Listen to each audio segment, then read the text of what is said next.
Okay, welcome everyone.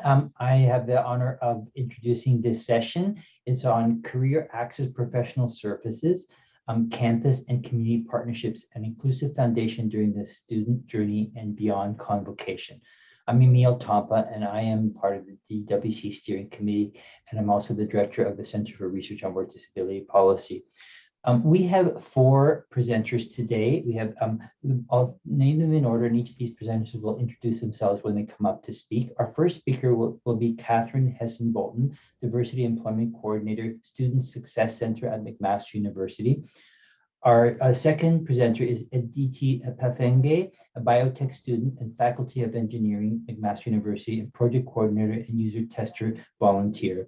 Our third speaker is Clarke, founder and CEO of ASpectrum. And then our last speaker will be Kate Brown, Accessibility Program Manager, AccessMac Program Network Coordinator, Employee Accessibility Network, Equity and Inclusion. So I'll give it on to the speaker, to Katherine Hesson-Bolton, to start the session. Take it away, Katherine. Good day, everyone. We're very pleased to be here and present at the Disability at Work conference. So if we could go to the next slide, please. So I would like to share some interesting facts about spider webs. So spiders have a design sense. Some spiders are extremely intricate and suggest that these structures are designed to be seen. Spider webs don't intercept their prey, they attract them. And spiders think big. Overall web size is also carefully set. So you may be thinking to yourself now that you've clicked on the wrong link, but in actual fact, our presentation today will provide you, the audience, with how our panel will weave a structure of services, support, successes, and partnerships within the university and the community, supporting equity, deserving students and alumni. And this blueprint is one that you can move forward within your institutions, organizations, and companies. Next slide, please. It's important to know that our Career Access Professional Services, or CAPS, comes from a place where we provide an individualized and customized support for students and alumni accessing our services. We work from a foundation of accessibility, inclusion, and diversity.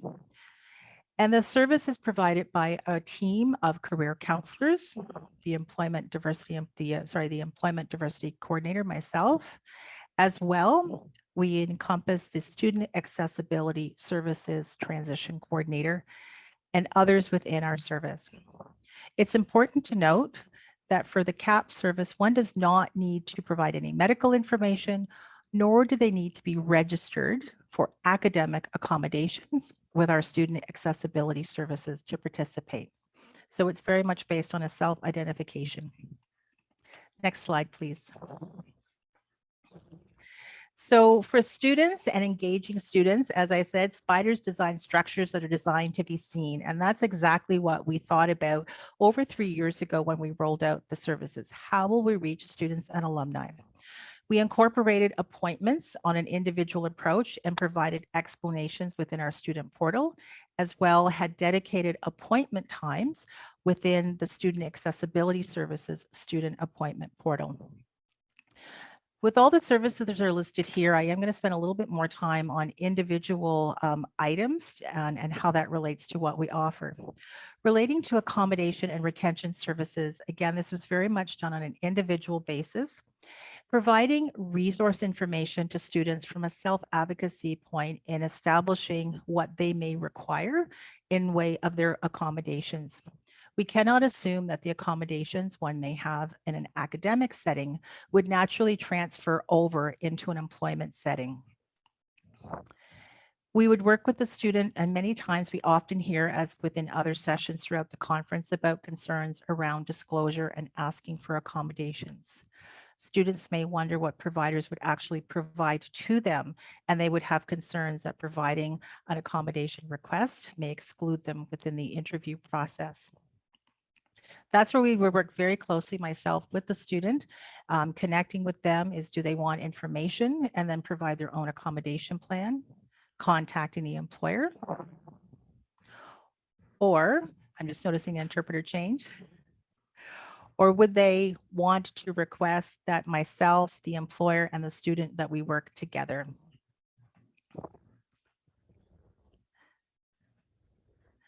Also too, I just want to ensure that we've got the interpreters on screen.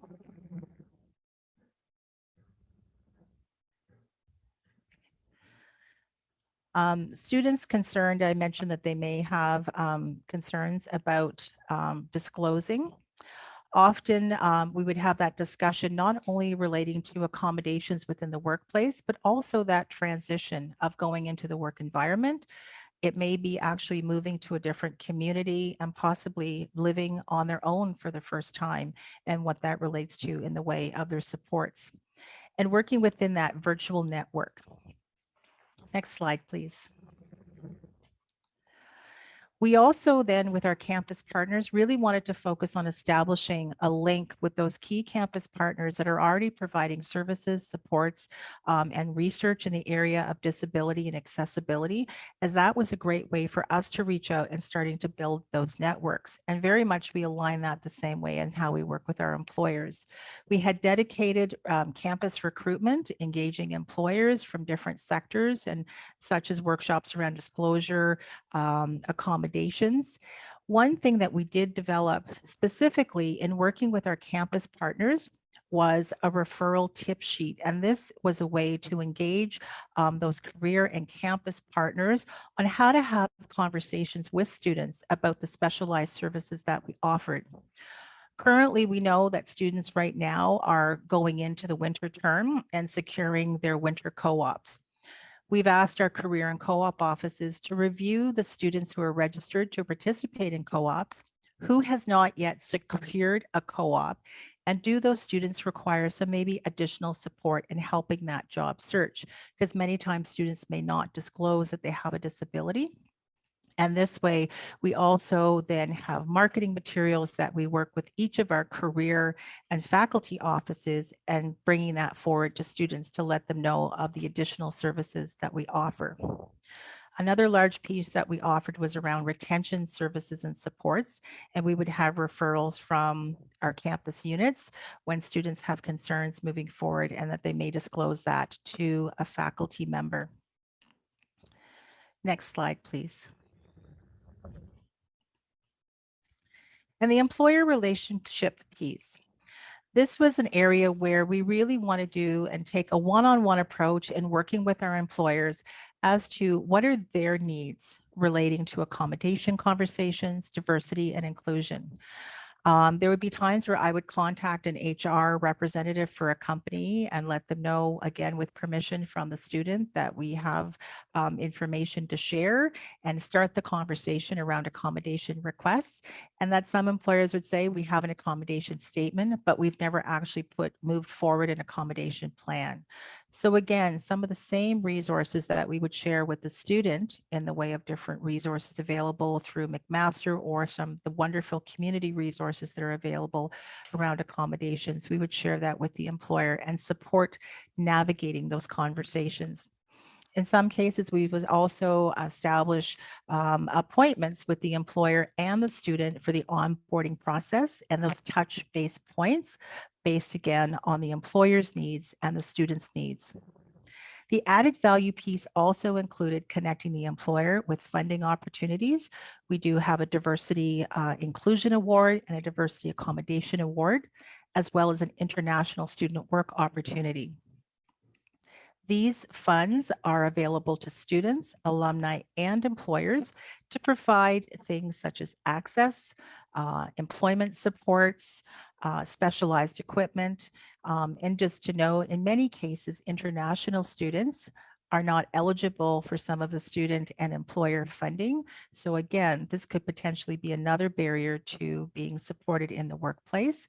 So McMaster committed funding to support individuals from these various groups to have supports. On the job and behind the scenes training and onboarding is critical. I've heard from employers that sometimes they're not the services from the student accessibility services and the services under Student Success Center and relating to those career employment services are not always connected. So again, that provides value in having really a wraparound holistic approach and making sure that we can support individual students and alumni as they move forward. And as I'd mentioned, the spider web, the material is remarkable, and spiders seem to be able to rig a web just about anywhere. And with McMaster being such a large institution, we really needed to stretch that web quite far and wide. And now I'd like to turn it over to Aditi, who will share the student perspective of CAPS. So if we could go to the next slide, please. And Aditi. Thank you, Katherine. So my name is Aditi, and I'm a third-year biotechnology student at McMaster, and I'm an international student as well. I'm from Chennai, India. So I'd like to share with you two stories, one before I came to Canada, and another one, which is the progress I made in my career after I reached here. So I didn't just come to Canada seeking education or employment. That was just not my only goal. I came here to access my human rights and elevate my standard of living. So my parents sent me here knowing it's going to be a very expensive affair for them, but they wanted to see the bigger picture of how I could make an impact on people with a very large social perspective. And, or as my dad puts it in his words, become a social entrepreneur. So I enrolled in SAS in my first year in order to access accommodations. And through SAS, I discovered CAPS when I was searching for a co-op. And this CAPS program opened a lot of doors for me, and which is where my second story begins, where how I've been impacted with all the resources available at McMaster, as well as my desire to contribute towards building a more inclusive society. So next slide, please. So I've been very vastly involved in CAPS. So in terms of employment, I got my first job through the CAPS program, where I became a project coordinator for the Ideas Grant, which at its heart aimed to make courses more accessible and equitable, and also improve how different students interacted with information. So I was a part of 8 students. We worked on Word documents and PowerPoints by auditing and remediating them with an emphasis on sustainable design so that these practices could be used post-pandemic as well. The CAPS program also provides students with rewarding learning opportunities or career treks, as we call them, where we have an opportunity to develop technical and transferable skills. And I'm currently involved in 2 different career treks. The first one is user testing, where I am exposed to a lot of assistive technologies, and we test different websites from different faculties at McMaster, and we usually give a little feedback on what they can improve in order to be more accessible. And one of the most significant projects undertaken by this group was the testing to improve McMaster's grad admissions portal. Through user testing, I was also introduced to another opportunity to become a transition co-facilitator at SAS, which is the Student Accessibility Services. This program is something I wish I had when I joined MAC. We have workshops with high school students as well as potential grad students and introduce them to all resources that they can access. Navigating can definitely be daunting at first because we offer a lot of resources that often intersect at times. So, and we definitely want to make the process easier.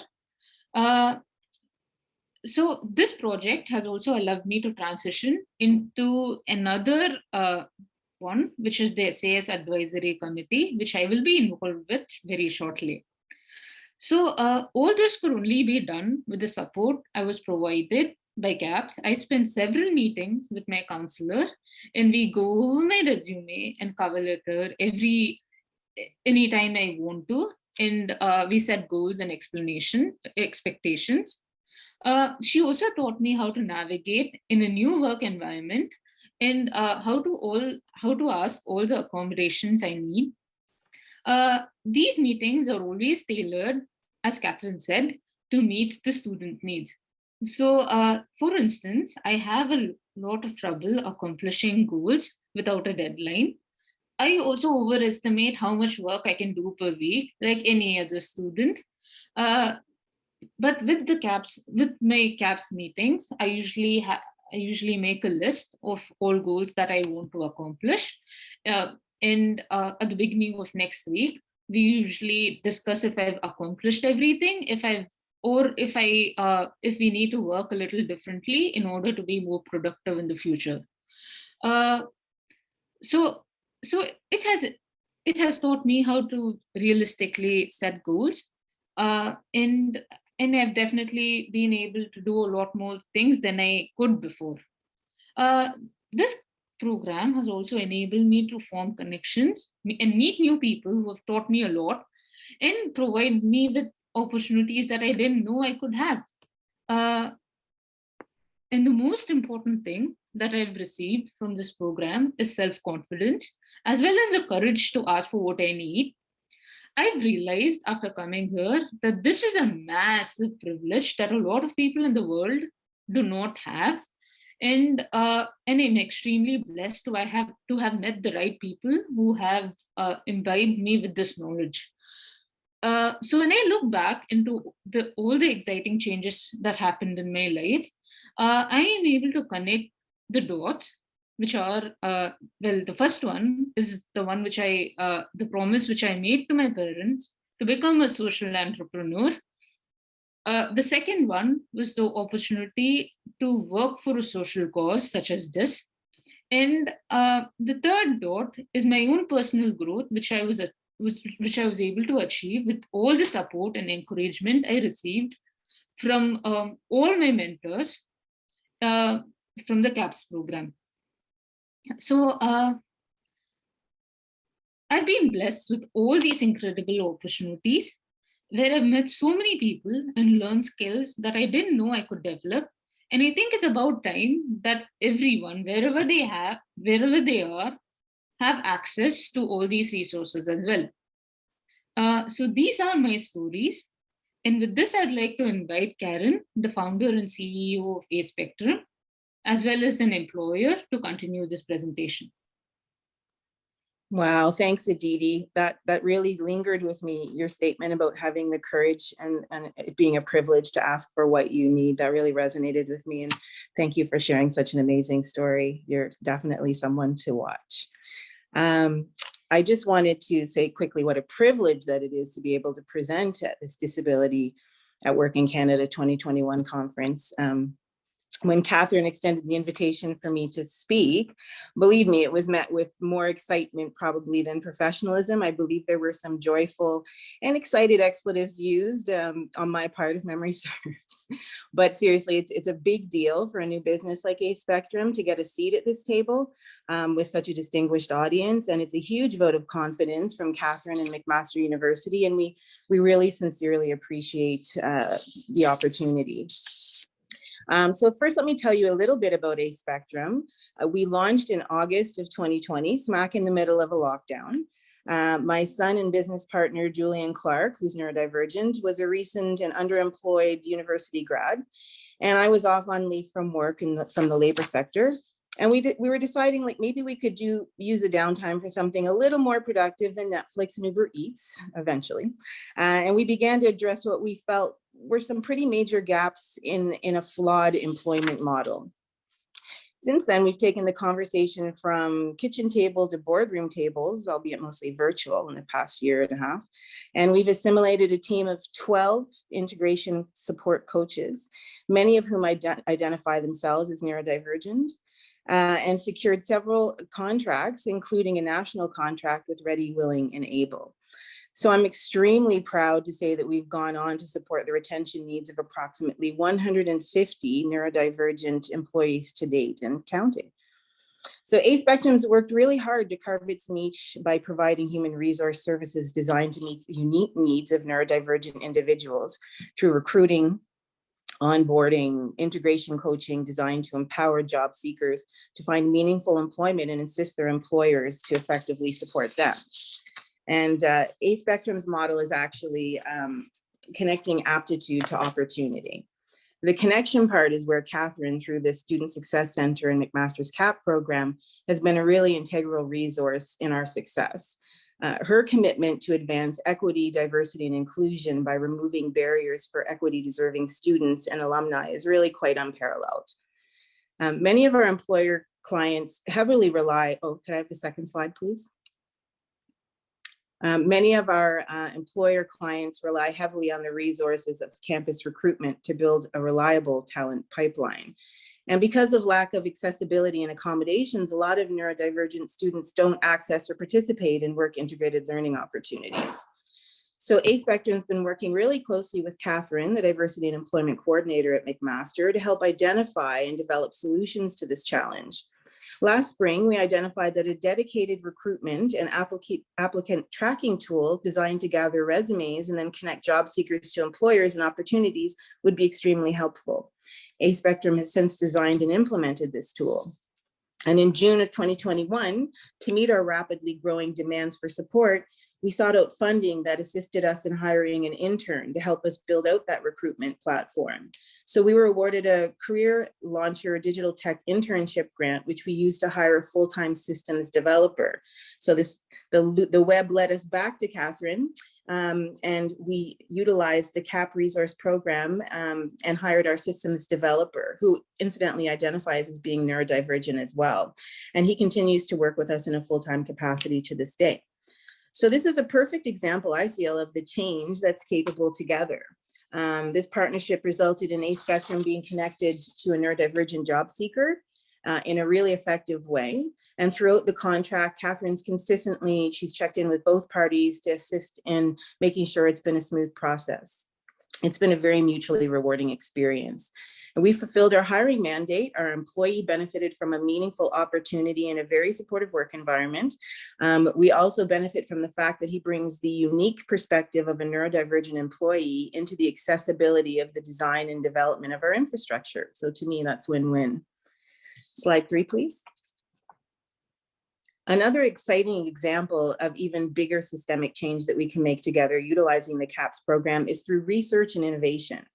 So amongst the web of introductions she facilitated, Katherine connected us to the leading health sciences researcher from McMaster and also introduced us to the MyTax program. So for anyone who might not be familiar with MyTax, and I'm quoting here, MyTax is a national not-for-profit research and training organization dedicated to advancing collaborations through industry, academia, and government in Canada, and to foster international research networks between Canadian universities in the world. So through MyTax, we're currently developing a research project that will demonstrate the direct correlation between integration, coaching, and support and employment retention for neurodivergent employees. So through our findings, we will study and validate our coaching methods to develop a playbook that's clearly going to demonstrate effective methods for both employers and employees. And the playbook will then be used by our internal team-based coaches, but we'd also want to share that throughout our external employer workplaces. So we strongly believe that a certification process for integration support coaching should be streamlined, and that an identified industry standard be the minimum standard for baseline for support, which we're going to trademark. But if it weren't for our relationships with CAPS and Katherine, we wouldn't have the academic affiliation to launch that necessary research. So through that, Katherine's been exemplary and also offered to help connect us to a student who will help assist in this paid and publishable research opportunity. So just another way in which the web interconnects. Last slide, please. And lastly, ASpectrum's current employer prospects include municipalities, healthcare, institutions, corporations, and academic institutions. We're in the process of presenting and negotiating enterprise-wide programs to support our clients' EDI mandates.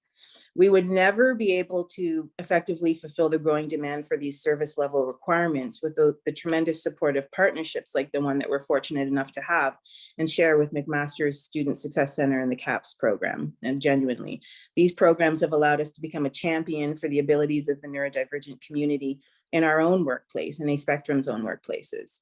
So there are changes that we can commit to and help change together. And as Katherine and Aditi have touched on before me, building community and interconnectivity is critical. In closing, I really would encourage anyone to model what's possible by committing to our own inclusive workplaces. Let's lean into one another and the resources like the ones that are showcased here today, and use them as the keys to unlock the potential for all Canadians, many of whom have advanced skills in education, but have been underutilized and therefore unfulfilled. I strongly believe that the uniqueness of varying abilities is the spark where innovation and creativity is born. And we need to start challenging some of the key players in the EDI world and ask them how many employees on their teams are neurodivergent or people with disabilities. But we also need to provide the resources to support them to be inclusive. And I think Katherine and her team are an incredibly valuable resource for enterprises and organizations that are authentically seeking to become part of the inclusion revolution. So thank you all, and I'll pass it along to Kate. Thanks so much, Karen. I just wanted to begin by stating that I am coming from the traditional territories of the Haudenosaunee and the Anishinaabe in Hamilton, Ontario, and want to send some love and thanks to my co-panelists today. In particular, as we recognize that today is also December 6th, which is the National Day of Remembrance and Action on Violence Against Women, recognizing that discussions around gender-based violence are becoming increasingly and necessarily intersectional, with a really necessary focus on violence against Indigenous women and girls and how to prevent this violence and recognize where it's happening. But also that these conversations are still often excluding of experiences of gender-based violence against persons with disabilities and how necessary those conversations are as well. So a little bit about me to transition into my part. I'm the Accessibility Program Manager at McMaster University in our Equity and Inclusion Office since 2019. But I have been a member of the campus community in accessibility and disability inclusion related work and study capacity since about 2015 at MAC. I was a student from 2012 to 2017, but this intersected with the beginning of my work capabilities and my strong desire to engage in accessibility work on campus. The program, the AccessMac program, I've got currently a bit of an image on the screen that is my program card. It exists to focus primarily on two areas. So we're translating accessibility legislation, most noticeably the Accessibility for Ontarians with Disabilities Act legislation and best practices into the university's operations and culture. But the best part of the job, arguably, is that I also get to work very closely with students, staff, and faculty with disabilities to develop networks, build community, and inform accessibility work from a more disability-centric perspective. And so it's interesting because as we talk about the web, the theme of today's presentation, creating our webs, I had already started to build quite a web before I met Katherine, but the day that I met Katherine was basically the day that she had arrived at the university. And we just got such a good read on each other. I think it was sort of an immediate kinship and a sense of similar worldviews, as well as alignment to our approaches to work. We really had sort of shared a similar approach to the work that we were doing. And this was focusing on developing networks, building community, coordinating decentralized efforts, and as best as possible, taking up accessibility and disability inclusion work as a shared responsibility. So Katherine and I quickly devised ways to strengthen our quote unquote personal web. And by supporting each other in our various roles, creating an efficient way to streamline referrals to both of our programs, working together in community via several institutional networks and working groups, and by aligning our own personal and professional goals to figure out how students with disabilities could both be uniquely supported in developing skills and meaningful career competencies, but also engaging with the same groups of folks to inform higher levels of institutional accessibility work. Next slide, please. So the most notable example that I wanted to discuss a little bit today was one that Aditi has previously referenced, our user testing for web accessibility pilot program. So at the time, around 2017, 2018, I'd really developed this strong interest in web accessibility and digital accessibility, and had noticed this gap that there is no quality assurance for accessibility and no accessible design that had been being practiced at McMaster. This had been known before I had come into the picture, but it was continuing, and I took this up as a real interest. So we weren't really getting the best out of our community that we possibly could in this area. So beginning in 2018, as what had started as a little bit of a student partnership project that was very pedagogically focused, we really kind of worked together up until 2020. COVID-19 happened, the world went into lockdown, and all of a sudden, what was an extremely isolating and stressful experience became this spark to taking what had been a very small academic project and just trying to build it out into a pilot program beginning in 2020. So at this time, I had taken Katherine aside and asked her, what could we do? How could we build this program in a way that leverages CAP's funding and the career track opportunities, but also sort of meets this need that the university had been experiencing at the time? And so we established the official pilot program in partnership with CAPS. And during this time, broadly, we focused on recruiting, developing training, developing what we call replicable testing methodologies for web accessibility, testing web environments for web accessibility, and working with the students who are part of this very kind of initial pilot program to improve our workflows, and also how to investigate improving our recruitment, our training, and more. So really something that had been done in industry, but was being rethought of from a very disability-centric design perspective.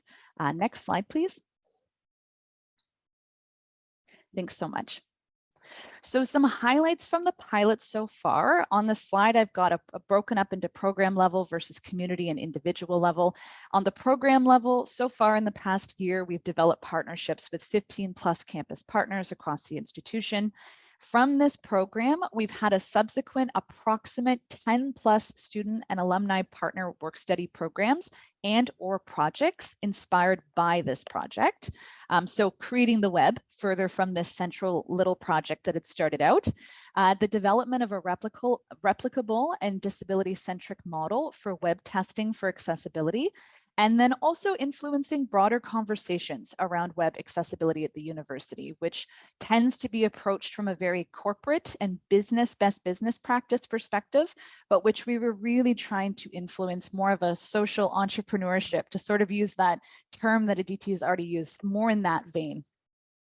At the community and the individual level, what we were able to accomplish, and what we still are able to accomplish, is that the team, which is a faculty staff partner team, the majority of us identify as persons with disabilities. We've been able to thread these two areas, accessibility support and experiential learning, together, which has led to meaningful employment opportunities. And I think Aditi provided some very good examples of how these skills being transferable can really sort of open opportunities to other employment opportunities, either at the university or outside of the university, which touches on my third point, which is the development of transferable skills. And then a little bit abstractly, we have this point of elevation of disability knowledge generation, informing practice. So not just the idea that you will interact with folks with disabilities as a means of affirming something that maybe able-bodied folks have designed and just want to test as being, you know, kind of barely accessible enough for the audience, but saying, no, when people interact with web environments that are very inaccessible, this actually creates knowledge. It creates an experiential knowledge that then informs the person in how to navigate future web environments. And they use that knowledge. This is really common that folks are employing workarounds all the time to get through inaccessible websites.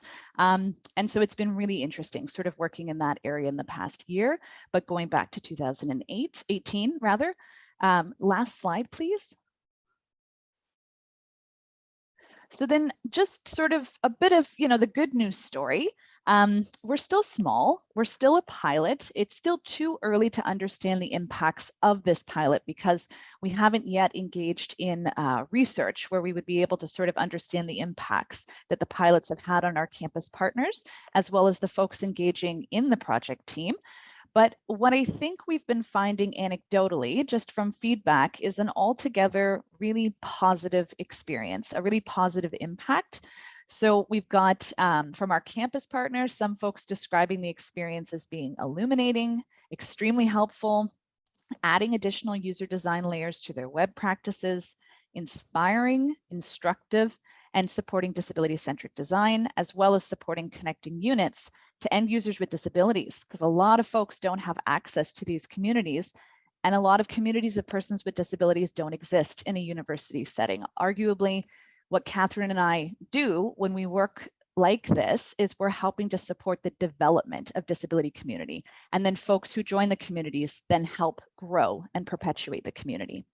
Students on the right-hand side, we've got experiences described as life-changing, supporting disability pride, supportive relevant skill development, and supportive in connecting to other job study opportunities.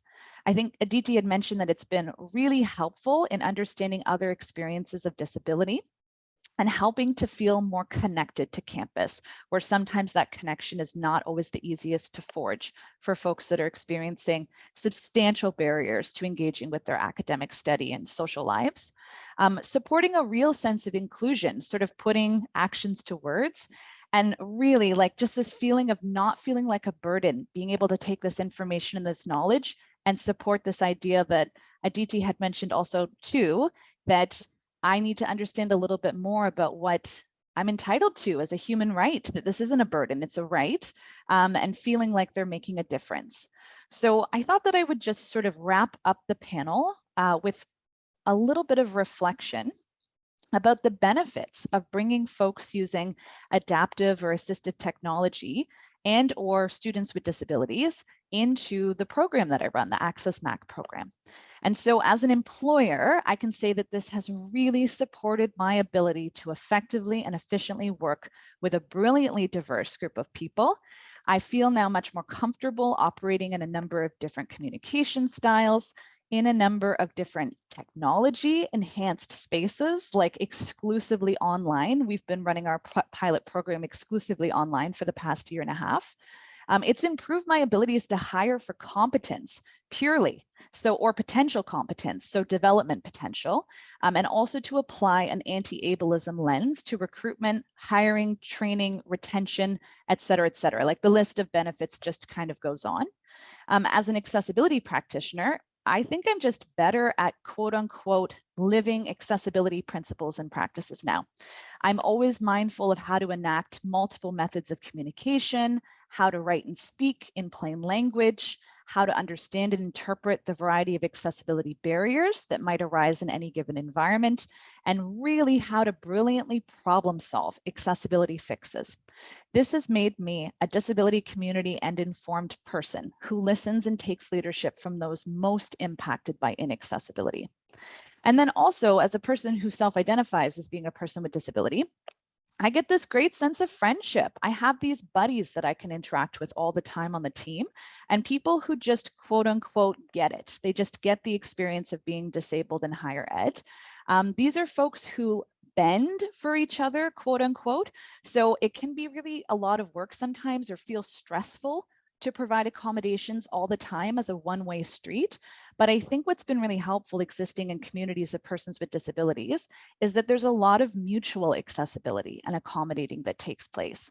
And so this sense of, I've got the sense of informed and expert community that I can access more regularly, and it's just lots of love. So at this point, I think we're going to move on to Q&A as we wrap up our panel. And I just wanted to thank folks again for being with us here today.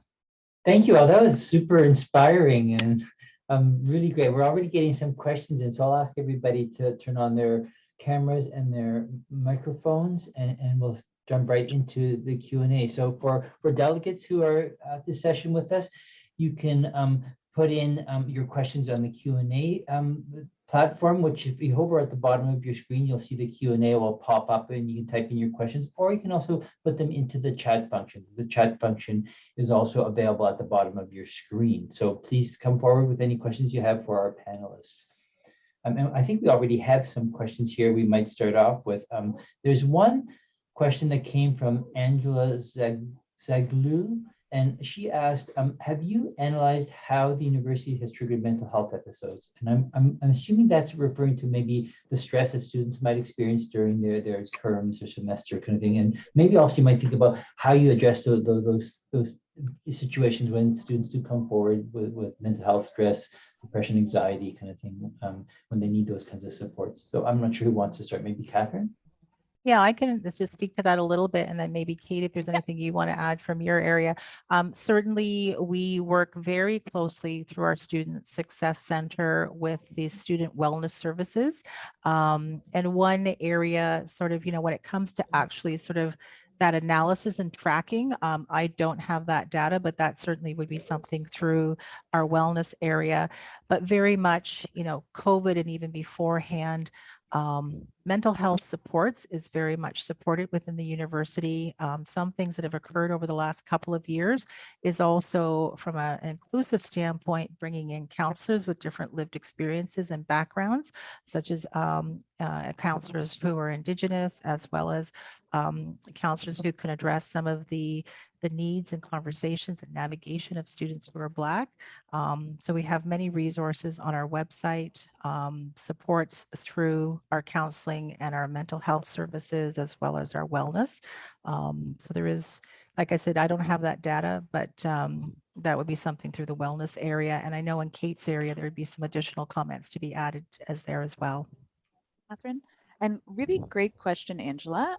What I'm understanding from your question is sort of a question around how does university trigger mental health disability, right? And so I think universities are pulling out all the stops, as Katherine has alluded to, in terms of trying to figure out how to support folks that are going through mental health disability development, breakdowns, folks that are experiencing high amounts of stress, especially during COVID.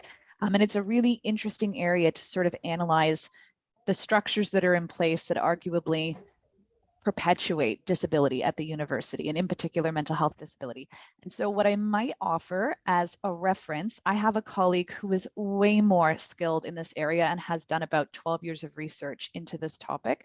And so I might add their publication sheet to the chat so that you can read a little bit more about those experiences and sort of the structural elements to the development of disability at the university from a mental health perspective. And I would also encourage folks, if you're interested, to look into a little bit more around the field of MAD studies. So critical MAD studies takes up this topic very well.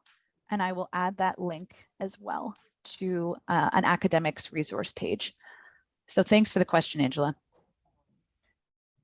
Thank you. So and somebody's followed up on that question, actually. Tim Frey asks, piggybacking off of Angela's question, have you implemented a way to measure and gauge the impact of these services on students' mental health and well-being? So overall, thinking about all the great work you guys are doing, have you had a sense of or tried to evaluate the impact it's had on student mental health and well-being? Just to address that, I think that's really probably an area that leads into a new research study that, and it's interesting that you would ask that question, because actually with some of the work that Karen's leading into, and actually just recently some connections I've made with professors, that there is more work starting to be undertaken in those areas generally around the research, the employment aspect. Specifically for the services under the Student Success Center, we haven't done that research piece directly, but anecdotally, we know when students connect with our services, start receiving those supports and conversations, it has helped with their career planning and securing positions. But I do think that there's probably an opportunity here for our services to look at that research piece, but certainly there is more work starting to occur on campus. Maybe broadly, Katherine, I was just going to mention that I think part of it is that a lot of the work that's being done that's student facing is administrative work. And so sometimes the work that Katherine and I are doing is structurally sectioned out from academic work. And so I think what we've been trying to do in the last couple of years is find our research people and create the networks of research people that we can then bring into some of the projects that we've been doing to offer the lens of research and understand the impact that projects like this are having on, you know, the campus population and the folks that are being supported. Fabulous, thank you.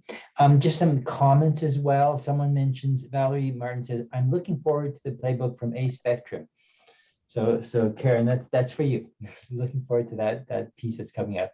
Somebody else has a comment as well. They say, this is Sophia Mango. I do not have a question, more of a comment. I'm just very happy that I have been introduced to CAPS. It has been so helpful and beneficial. In addition, I was a student with ADHD at McMaster University. I was someone who benefited from the accommodation of the student, like workshops, therapists, and very supportive academic advisors. Now, as alumni, McMaster continues to assist me and my needs as someone with ADHD. Looking forward to work. Thank you so much. And so some other comments from the person 3, McMaster is students focused, and that is why I chose it many years ago as my place of study. So not a comment, just an endorsement of work McMaster is and has done. So fabulous, guys. It's great to hear these testimonials. Thank you. You know, I just want to add, you know, and it's a couple of points, like even the conference, Disability at Work conference here with our diversity accommodation funding, we actually, you know, shared it with our campus partners and the students and alumni that we're working with. So we have several individuals attending the conference, and from the funding that we have provided the fees to cover the conference fees. Because again, it's relating to individuals' career path and area of interest. You know, and I had another thought that I've lost, but it shall come back at some point. Great, thank you. CAPS, somebody mentioned, so the CAPS, so somebody asked about the acronym. Can you just repeat it for the benefit of all the delegates? Most certainly. So it's the Career Access Professional Services. Okay, thank you. Thank you.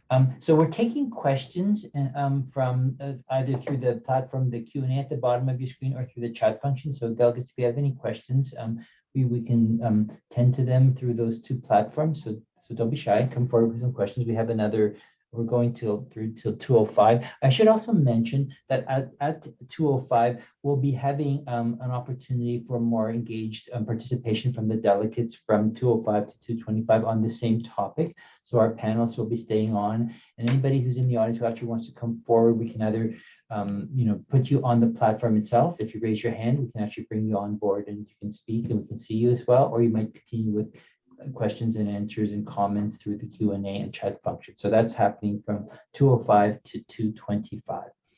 So let me see if we have any other questions here. I have one for the team here. That's the panel. I'm wondering, it's really amazing to see the great work that's happening at McMaster and as well, Karen, the work you're doing. Is there similar things happening across campuses across Canada? And is there kind of any peer-to-peer university system that helps support similar initiatives across the post-secondary educational institution platform across Canada? You know, there are different networks for sharing information with universities. The one service that I would think of off the top of my head, specifically sort of very similar to what we're doing at the Student Success Center at McMaster, would be at Carleton University. And their services, I believe they actually presented at your conference last year. But, you know, that's probably a really valuable question, and something to undertake would be looking at doing some of that more formal networking in different environments and under different organizations to sort of share the resources and I think the successes and the impact and the differences that it has made for students and alumni, certainly. Anybody else want to add? Kate, do you have anything to add to that? You know what's... Well, I know that I'm a part of a couple of communities of practice. I know that it's quite untypical for someone in my role to be participating in the type of work that we've been doing. So typically, I think what's unique about the way that the program is positioned and the way that we engage with each other is that we're kind of crossing structural silos that folks often comment on. Like, it's often commented on, I think, in higher ed, that there's a lot of silos, and what do we do about the silos? And I don't know, I feel like between Katherine, Karen, Aditi, and myself, we're just like, who cares about silos?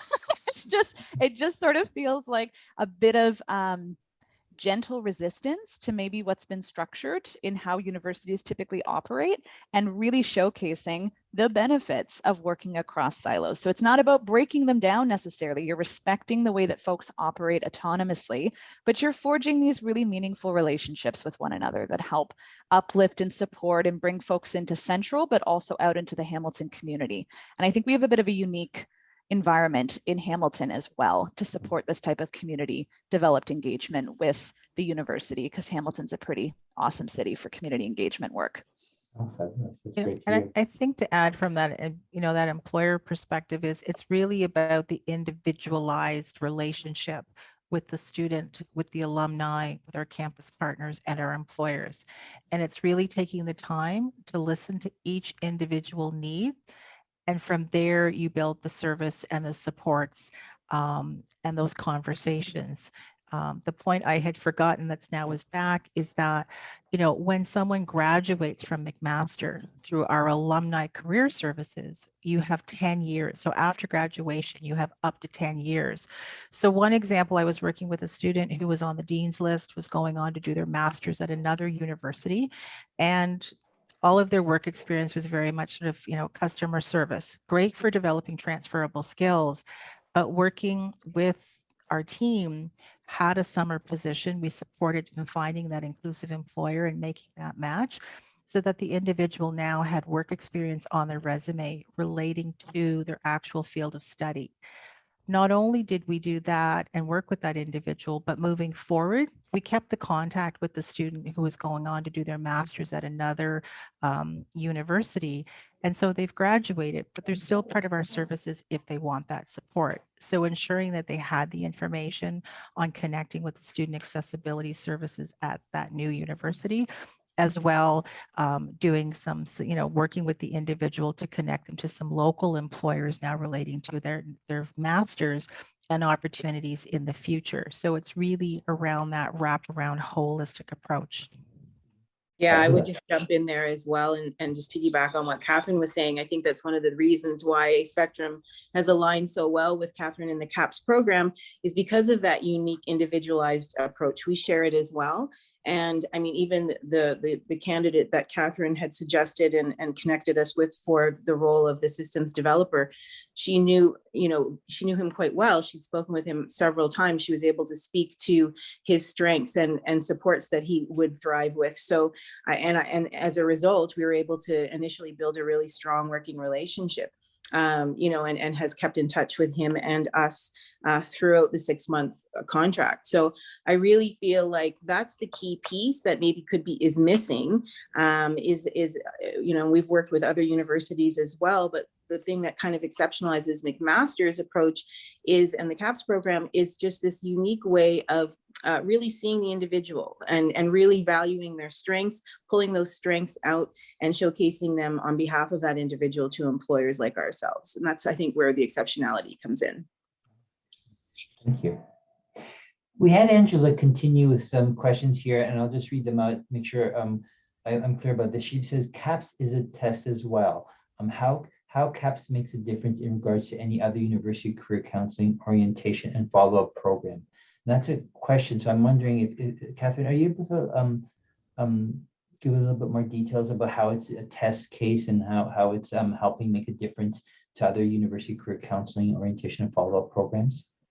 Yeah, I know that certainly within the different areas within our team, we do actually do a lot of networking and sharing with other universities. I know that our career counselors, we're all involved in different networks and organizations. So, and certainly presenting at conferences like this is a great way as well for spreading information around the services that we offer, and that we're certainly willing to share that information, because at the end of the day, it's about students and alumni and employers having that success and supporting them. So I know that there is connections in different ways. Is it been done formally at universities across the board and kind of doing that analysis? I would say at this time, no. Okay, thank you. So we're coming to the close of our session. It's about 2:05, 2:04, 2:05. As I mentioned, we're going to continue the dialogue in a networking session. So stay on if you're interested in this topic. I just want to thank our presenters, Katherine, Aditi, Karen, and Kate. It was a fabulous session. I feel we've learned so much about all the great work that's happening at McMaster and beyond, and just a good sense of best practices that are happening moving forward. And I love the fact that you're even focusing on measurement and evaluation, because the evidence informed kind of policy decision making is really critical. And that's something we're really emphasizing in this conference, is that what gets measured gets done. So thank you so much, and stay on board for our networking session. Delegates, please stay on board as well if you're interested in this topic, and we're going to continue to take questions through the Q&A and chat. And if you're interested in participating more actively, we can actually turn on your microphone and your camera. Just raise your hand and we can put you onto the panel list here, and that's in front of you on your screen.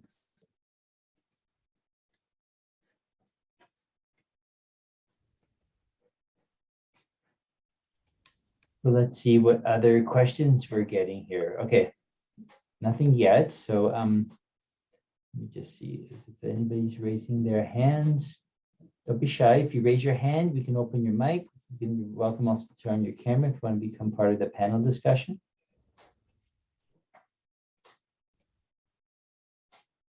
And the question that we are posing, just as a kind of overall kind of catch-all to get this discussion going, is what key things can educational institutions, employers, and other stakeholders do to facilitate the school to work transition? And maybe some of you that are here currently, Kate and Katherine, Karen, Aditi, might begin just throwing out some thoughts about what you think are the key variables that can make a difference in that school to work transition, and how universities and other stakeholders can help facilitate that process. I think it's such a great question, because it's just sort of making me think about my employment journey from student to employee. And I was sort of a strange mixture of mature student and student with a disability and high achieving student, but student who had been taking part-time courses for the entire time that I'd been doing my undergrad. And so I had a ton of relevant experience, but only being able to do jobs like 5 hours a week, 5 to 10 hours a week at the most, right? And maybe a couple of courses per semester. And I think what was really helpful, because Katherine actually supported me in sort of feeling confident and going through my resume and doing a whole lot of interview prep for the current role that I'm in currently, even though I wasn't technically part of the CAPS program. It was really kind of a colleague support piece. It was just so helpful to have someone to go back to, because I think what maybe is missing from the progress narrative, where folks are talking about the progress from the student journey into the employment journey, is how much folks need to go back and forth when you're switching jobs, when you're switching into new roles, especially for folks with disabilities. It's really hard. It is hard to change routine. It's hard to have to explain over and over and over again what you might need in order to be successful in the role. And so to have somebody who kind of coaches you anytime that you move in between roles, or move from student to, your first employment opportunity, for example, it's invaluable. It's really the person who, I think it can sometimes be difficult to be that person for yourself. And so it's really that externalization of the, I hate the word cheerleader, but it really is kind of like a well-informed cheerleader who just sort of has your back and is able to point out your best qualities when you're really nervous in trying to apply for jobs that you might be very qualified for, but you don't recognize yourself in the role as a person with a disability who maybe hasn't had mentors in that field, for example. And wouldn't it be exciting too if there was an opportunity to actually build that into structure for degree programs? Like, you can't get a degree unless you do a half credit on pre-employment supports and connect with your offices at your university, do some coaching on pre-employment, make sure your resume is on point before you graduate, connect you with resources that would be valuable to you as you start the transition from academia into the workplace. It would be exciting to have a university recognize that transition piece is as important as sort of all the information that the student is garnering during their degree program. So I would love to see the university pay homage to that by actually working that into a curriculum requirement. Great idea.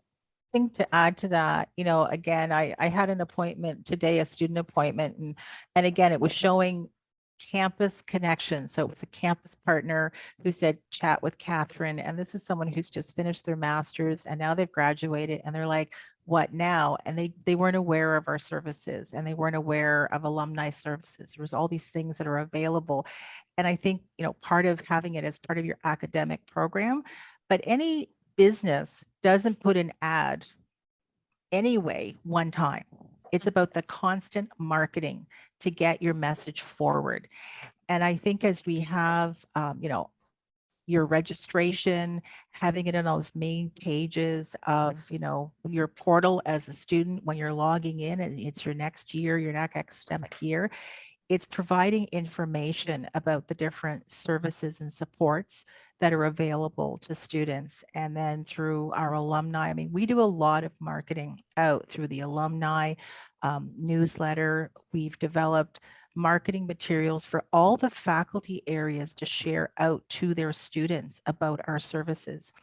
And until we start really having a coordinated, consistent, and involving it in the academic piece, we're going to have students fall through the gaps. And the audience, the people here know about the statistics of under and unemployment when you are a student with a disability. And now you add the intersectionality of a woman, you're Black, you're transgender, you're Indigenous. All of that becomes, it's more daunting. I live it in very many different ways. And it's almost like, which coat am I putting on today and the safe space I'm walking into? What's the identity I'm willing to share? And our students struggle with these things all the time. And the more we can have these types of conferences and educate employers, and I think it's also critical to align the disability services and the employment services within educational institutions. So that is, again, a holistic approach. Wellness services, all of that needs to be combined so that each partner, each campus partner, each service, each faculty are aware of what is available to students. Thank you. I just want to mention Sophia Mangoff has joined us. She's on the platform now. Sophie, did you want to? Oh, there you go. You put her on your mic, on your camera. Hi, Sophia. So you want to join the conversation? Did you want to make a comment? Sure. I'm a little nervous. Sorry. I guess you already read my comment that I sort of wrote in the chat box, but I just kind of wanted to add something with Katherine with just saying. I actually am a very unique case in why I've started working with CAPS, because I finished my master's degree with McMaster University in 2017. I did so with my 8-month-old son. Then I took some time off because I had a very difficult pregnancy where I was basically floored. So I needed to focus on myself, healing, and raising my children. And then I went back to school again for academic advising and support just recently during COVID while my son was at home. And I didn't, just before I had kids, it was so easy to apply for jobs and so easy to, pick the job that you wanted because you didn't have to worry about hours. You didn't have to worry about, all of these different things. But now whenever I read an application for work or whenever I read, something, it's like I have to consider my children and I have to consider my disability and I have to consider all of these things. And sometimes it's so daunting. And what I love about CAPS is that it's giving me a little bit more confidence to apply for the positions that I want. And they're advocating for me because I had sort of a situation with RBC just recently in terms of my disability and a lack of wanting to accommodate. I think it was just one individual, not the company itself. So it was very difficult. And I think as a mom of 2 kids and being a stay-at-home mom now for 4 years, getting back into the workforce with ADHD is so difficult. Like I'm going to cry a little bit, but I feel a little scared that it's not going to happen. But I think my career path and what I would like to do eventually is to help people like me feel more comfortable, getting back into the workforce, or students like me who need accommodations. I want to be like a safe space for them to go to. So hopefully my lived experience. Oh, you turned off your microphone. Oh, There you go. Sorry. That's okay. Hopefully my lived experience one day can help students like myself in the future, but it's just finding the right space and a right, it's hard to apply for jobs when you have to worry about so many different things. And I love this conference because it's making me feel like eventually we're going to be heard and eventually things are going to be done. So thank you. It's not really a question. I hope that this anecdote was still valuable. Oh, no, it's I'm fabulous. sorry. It's a conversation. So it's just lovely Yeah. to hear people's experiences with the whole process and some of the challenges as well, so we can think about how we can move forward and to overcome them. Thank Katherine you. Thank or you. others want to add? Sophia, I just really want to thank you for sharing. And, and I think what I grabbed from that is like me. And part of the CAP service is really reaching out to various employers that have an inclusive approach and are able to offer different opportunities. And it's not just, we've reached out to different organizations around mentorship and scholarships and employment. And with Karen's service and others, it's those supports so that you're not feeling alone and having to navigate those new workplaces. And like we say in our services, it's not just about getting a job, it's the person, it's that holistic wraparound. And, I attended a couple of years ago some workshops around sustainability, and those are some of the areas that are coming out and having these conversations with employers. If you work in construction, why does everybody need to start at 7 a.m.? Because if you say you need to start at 7 a.m. and you have to think of your transportation and your family, then you're excluding workers and you're losing valuable people who could be part of your workforce. I know Kate had a session just last week, and you look at food insecurities and you look at transportation. There are so many things that if we as employers stop and start connecting and really thinking about accessibility and inclusivity, you will find more employees, because now you are an employer of choice. And connect with Karen and other organizations to build the supports. You don't have to do it alone as an employer, and you certainly don't have to do it, and you won't be alone as a job seeker. And I'm like chomping at the bit to get in here, because I just want to first of all send you like a virtual hug, Sophia, because I'm just like, I know how hard it is to jump into something like this, unmute yourself, turn your camera on, and then be vulnerable on top of it. So I'm like, wow, this woman's a rock star already. Like, as an employer, I'm seeing transferable skills that would impress me as someone who would be looking to hire. Also, when I think about sort of the safe space that CAPS has provided for you to make you feel like you can do that, right? Like, I see that your relationship with Katherine has given you enough confidence, and you spoke about confidence, and I see you, kind of pushing through that discomfort to share your story, and it's a valuable one and it's a powerful one. So I think it's amazing that you've built that relationship, and it's a testament to your ability to build strong relationships, advocate for yourself and what you need, and carve out that space for yourself. And I would just say, I would love to connect with you. And I would also remind you that you are in a power seat as well when you're interviewing. Like when you're considering employers, you're also scrutinizing them to make sure that they can give you the support and the long-term professional relationship that you need going down the road. And don't be afraid to say that employer is not one for me, and walk away until you find the right one. It's a very, it's a process, but it's an important one to put yourself at the forefront of when you're discovering it all. So thank you so much for stepping up and sharing that. My hat goes off to you, and please connect, go through Katherine, and I'd love to speak with you. Fabulous. Yes, someone in the audience also mentioned ADHD is a superpower, and the resiliency you have developed, Sophia, will be a great asset to help others in your situation. So you're a super role model. Thank you very much for coming forward. Thank you. And thank you for listening. And thank you for having a conference like this and letting me be a part of it too. I appreciate that. You're welcome. Well, and maybe something to consider, which I'm sure folks have talked about at this conference and in the past, but I coordinate a network of employees who've been working oftentimes at the university for years, decades.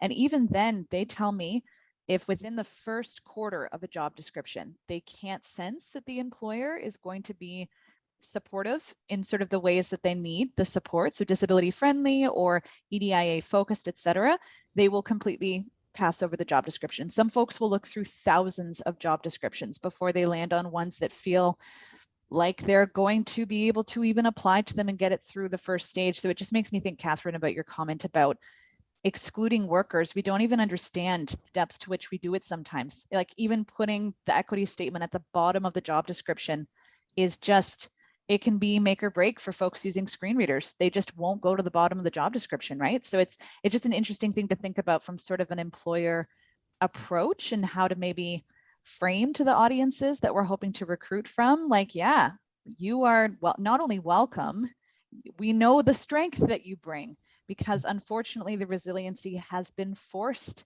for a lot of folks. They've had to build resiliency because they've had to go through so many barriers in the employment kind of job seeking process, right? So yeah, it's just interesting to think about. Great comment, Sophia. Karen, did you have a comment? No, I thank you though. Yeah. I just wanted to add to Kate what you've touched on.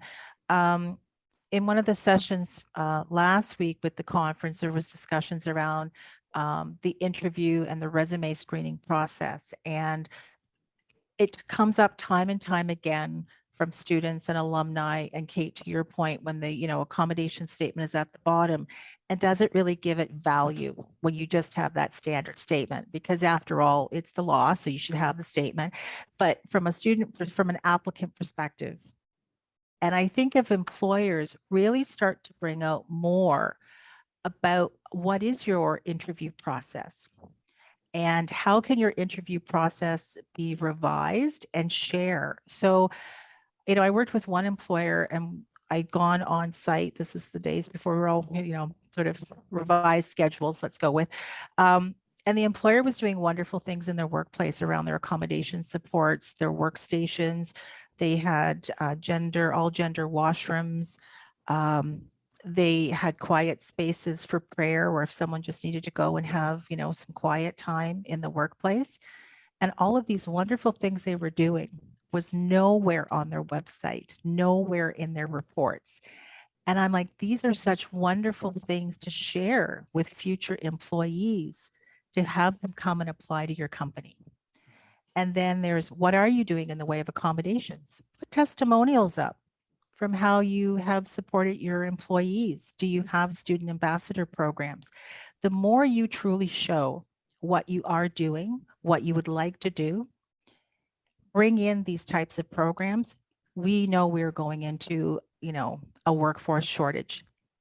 The more you can promote what you're doing, you will become an employer of choice. I also think it's important to touch base with all of your employees, all of your hiring managers, on what are the conversations you should be having when you are starting to interview individuals. At McMaster, we have our employment equity facilitators. These are staff and faculty who have been trained to be part of an interview process. And so we provide questions ahead of time to candidates. We put questions in the chat when we're working with individuals. We ask what people's accommodations are.